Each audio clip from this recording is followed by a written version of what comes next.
Adrienne, we're set to attend the World Bank and IMF annual meetings in Washington, D.C. in October. If we have to look at the potential topics of discussion for the African continent, I think one of the topics that will be looked at is the potential credit crunch that the region will be facing. What can you tell us about that at the moment?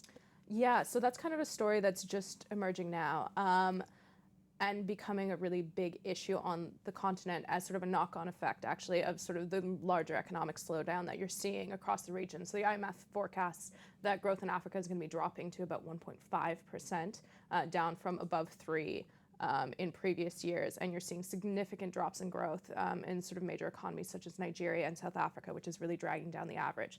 So the credit crunch is partially reflective of the fact that, especially in oil exporting economies, which is a lot of the bigger economies in the region, a lot of the banking system and the financial sector is tied up in extractives industries, and a lot of them now have non-performing loans, which is really putting pressure on their books. And at the same time, you also have a withdrawal of savings happening at the same time. So households are withdrawing savings, obviously, because tougher times mean that they have less that they want to put in sort of formal savings channels, which are quite new to the region anyway.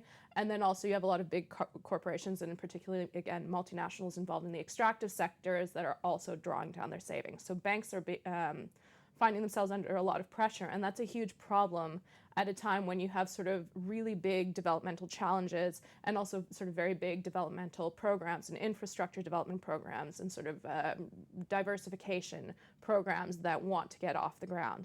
So I think for the World Bank IMF meetings, I mean, this is going to be a big moment where if you have sort of this squeeze on private credit, and we're seeing private credit growth across the region drop from 14% growth in 2015, I believe, to a projected 7% for 2016. So quite a substantial fall off, and that growth is about 0.5% if you're looking at oil exporters.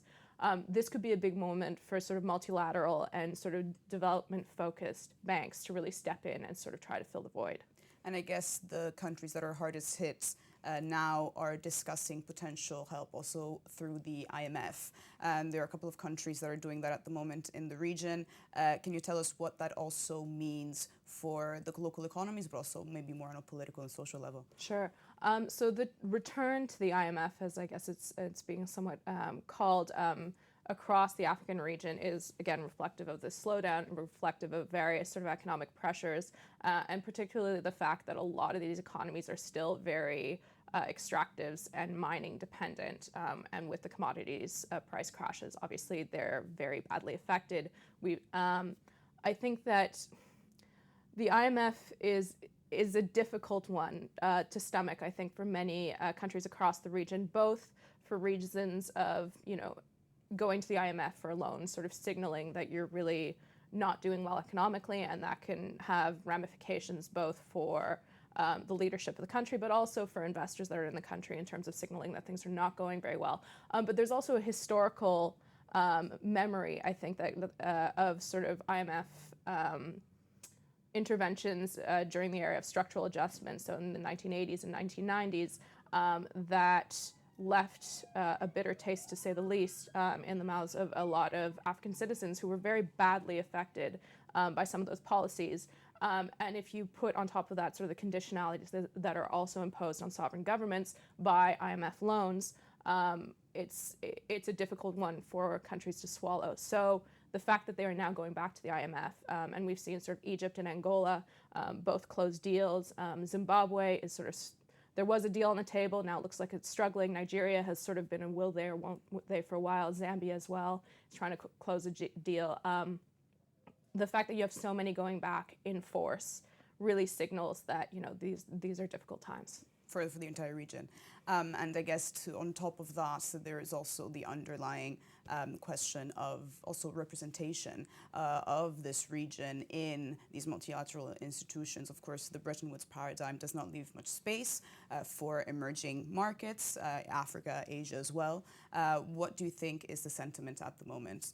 Sure. I mean, I think the reappointment of Jim Kim as president of the World Bank last week sort of underlines the fact that there is still this democratic deficit within the World Bank institutions, whereby, essentially the president still has to be sort of tapped on the head by the Americans in order to take on the post.